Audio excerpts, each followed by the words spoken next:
si tu commets ton bon portable.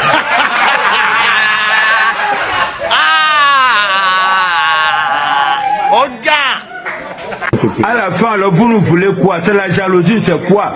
Quand tu souffres pour le Cameroun, tu travailles vraiment pour le Cameroun. Vous croyez qu'on me paye? On nous paye ici? Non. C'est par l'amour du pays que nous sommes là. Mais vous êtes malade ou quoi même? Foutez-moi la paix, dis donc. Les amis, c'était là Ngando Piquet. Avant de vous laisser suivre la suite, qui t'a énervé comme ça, non, le père? Qui t'a énervé comme ça? Mince! Il faut vous préparer à lui dire ce que vous lui voulez. Vous voulez quoi, Ngando Piquet? Il se plaint que vous bavardez. Vous bavardez quoi? Bonjour les amis, j'espère que vous allez bien. Je vais vous revenir avec quelques petites actualités concernant la tanière. Les Lions indomptables sont de retour dans leur fief. Ils vont reprendre du service aujourd'hui. Ils sont déjà rentrés du côté de Agadir. Ce mardi 6 janvier 2026, les Lions indomptables reprennent du service. Après une journée de récupération, après le match contre l'Afrique du Sud, après lequel ils se sont qualifiés en quart de finale, les Lions indomptables vont reprendre la préparation pour les quarts de finale face au Maroc. Parallèlement, la délégation camerounaise a procédé à un déménagement.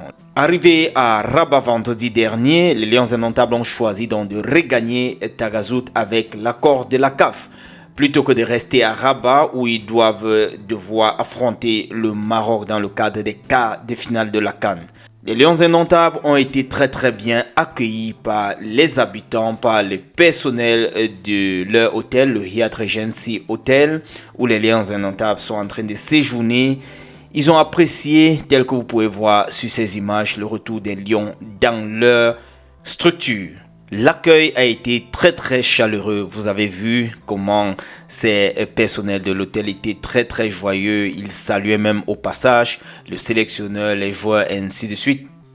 Ce mardi, les joueurs et le staff vont donc s'entraîner à Anza, au stade Nanza, à huis clos. Ce sera à 18h. La préparation donc du match contre le Maroc devrait donc commencer aujourd'hui.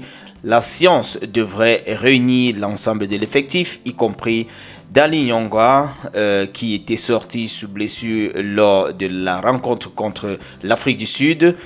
L'état de santé étant rassurant selon les sources proches des Lions indomptables. Puis les Lions vont regagner donc Rabat mercredi, soit 48 heures avant le match contre le Maroc. Ce match est donc prévu pour vendredi 9 janvier 2026. Les amis, actuellement, tous les 4 meilleurs troisièmes sont éliminés. Mozambique, Bénin, Soudan et Tanzanie sont éliminés. Maintenant, place au quart de finale. On attend encore la Côte d'Ivoire face au Burkina Faso. Bref, disons l'AES contre la CEDEAO.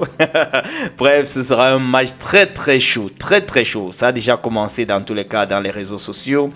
Hier, le Nigeria a réussi à se qualifier. Nous attendons la RDC également face à l'Algérie.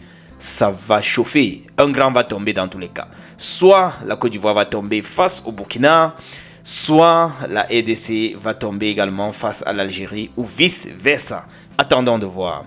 Les amis, on gagne, Fortune se réjouit. Notre équipementier a posté donc cette image de Kofan ou bien des Lions avec Chamade également, tous les buteurs des Lions indomptables. On peut imaginer la joie de l'équipementier. Il est équipementier du Cameroun. Le Cameroun fait de très belles performances. Quelle belle publicité pour cette structure. Les amis, Marc Brice ne semble toujours pas avoir digéré le renvoi de la sélection camerounaise. Dans une interview donnée à Sportza, l'entraîneur belge s'en prend à nouveau à Samuel Eto'o. Il nous dit ceci: la manière dont cela s'est produit, c'est-à-dire son renvoi, est illégale et illogique. On ne voit ça nulle part ailleurs dans le monde du football. Les faits eux-mêmes sont tout simplement illégaux, aurait dit Marc Brice lors de cette interview. Je n'ai été informé ni personnellement par la FECAFO ni par le ministère. Je les tiens également responsables de cela. Il n'y a jamais eu de communication. Avant de renchérir en disant c'était un acte d'opportunisme, quelqu'un voulait prouver sa supériorité. J'espère que vous comprenez de qui il parle. Mais moi, ne gère plus à ma brise. Nous sommes en mode quart de finale maintenant. Et s'exprimant s'il regardait les matchs ou pas, il a poursuivi en disant que non, je n'ai pas regardé le match contre l'Afrique du Sud, ni les précédents non plus. Quand on est exclu injustement, on ne ressent plus l'envie d'analyser ces matchs. C'est le travail du staff autant pour moi qui est en place. J'espère sincèrement que le Cameroun ira loin et gagnera. J'ai encore parfois des contacts avec les joueurs, ils sont contents des résultats et regrettent que le staff et moi ne soyons pas là. Ce sont de bons gars, très professionnels, mais ce n'est pas le cas de la politique sportive. Si je suis rancunier, non, je ne suis pas rancunier, mais un sélectionneur est en poste du premier au dernier jour de son contrat. On ne l'est pas par intermittence parce que quelqu'un prétend être au-dessus de la loi. Bref, voilà un peu rapidement, vite fait, la réaction ces jours-ci de Marc Brice dans un média belge. Les amis, poursuivons ceci avec ce post que j'ai vu qui m'a beaucoup fait sourire un peu. On parle déjà de Kofan à 7 buts de battre le record du nombre de buts de Vincent Aboubakar à la CAN. Kofan a 2 buts, Vincent Aboubakar a 9 buts. En 4 CAN, 2015, 17, 21 et 23. On parle déjà de record.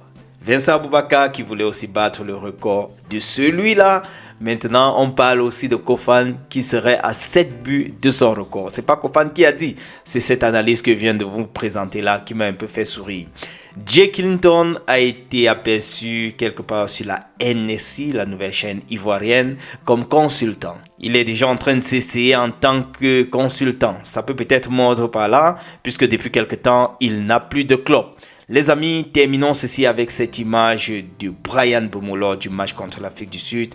Voilà ce qu'on appelle mouiller le maillot. Je vous laisse avec la réaction de Ngando Piquet et retrouvons-nous dans un autre tour de partage, les amis. On est ensemble. Ciao. Sérieusement, vous nous voulez quelque chose. À la fin, dites-nous exactement qu'est-ce que vous me voulez, qu'est-ce que vous voulez au groupe Ngando Piquet. C'est la jalousie ou bien c'est quoi? Si on perd nos affaires, on ne peut pas déclarer que nous avons perdu telle affaire. Voici le petit qui a égaré son passeport par le d'écoute. Tout, j'ai perdu mon passeport, j'ai perdu mon billet d'avion, mon visa, ainsi que toute ma valisette avec laquelle j'ai voyagé pour venir sur Maroc. Et moi j'ai perdu quoi? Monsieur Ngando a perdu, notre papa a perdu tous les tenues de verre rouge que nous avons marché avec son sac. Et l'argent, il y avait notre reste d'argent quand je dépassais de ville en ville depuis que nous sommes dans la troisième ville ou quatrième ville. Les pots de peinture que nous avons vu, nous sommes venus avec ici au Maroc, tout, presque tout. Nous sommes en train de chercher d'autres pots qu'on va vouloir faire pour partir au stade tout à l'heure, pour qu'ils puissent aborder les couleurs de notre pays. À la fin, alors vous nous voulez quoi? C'est la jalousie, c'est quoi? Quand tu souffres pour le Cameroun, tu travailles vraiment pour le Cameroun. Vous croyez qu'on me paye? On nous paye ici? Non. C'est par l'amour du pays que nous sommes là. Mais vous êtes malade ou quoi même? Foutez-moi la paix, dis donc.